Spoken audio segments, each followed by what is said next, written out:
নমস্কার বন্ধুরা, বুলুস কিচেনে আপনাদের স্বাগত।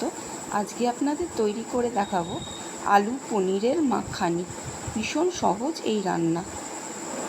আমি এখানে চৌকো করে একটি মিডিয়াম সাইজের পেঁয়াজ কুচি করে রেখেছি, আর একটা ক্যাপসিকাম একইভাবে কেটে রেখেছি।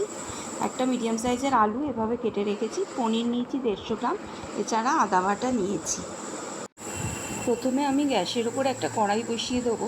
তার মধ্যে 4-5 পলা সাদা তেল দিয়ে গরম হলে ক্যাপসিকামগুলো দিয়ে দেবো, সামান্য লবণ ছড়িয়ে দেবো, আর পেঁয়াজ কুচিগুলো দিয়ে ভালো করে নেড়ে চেড়ে ভেজে নেব।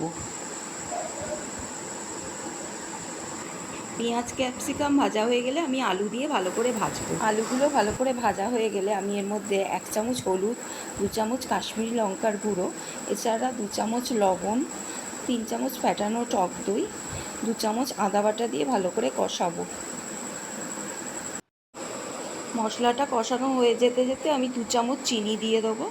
চিনি দিয়ে ভালো করে নেড়ে চেড়ে 4 কাপের মতো আমি জল ঢেলে দেবো।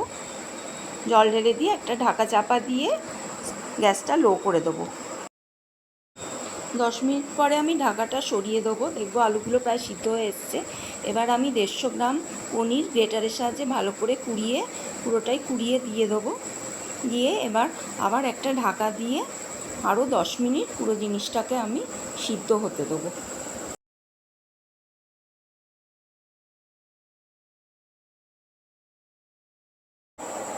মাঝে মাঝে আমি ঢাকা ছড়িয়ে খুন্তির সাহায্যে নেড়ে চেড়ে দেবো।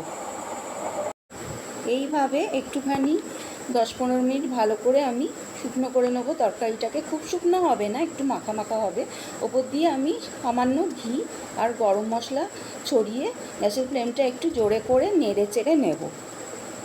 এবার আমি গ্যাসটা বন্ধ করে একটা খুন্তির সাহায্যে একটা পাত্রের মধ্যে রান্নাটা আস্তে আস্তে ঢেলে রাখবো।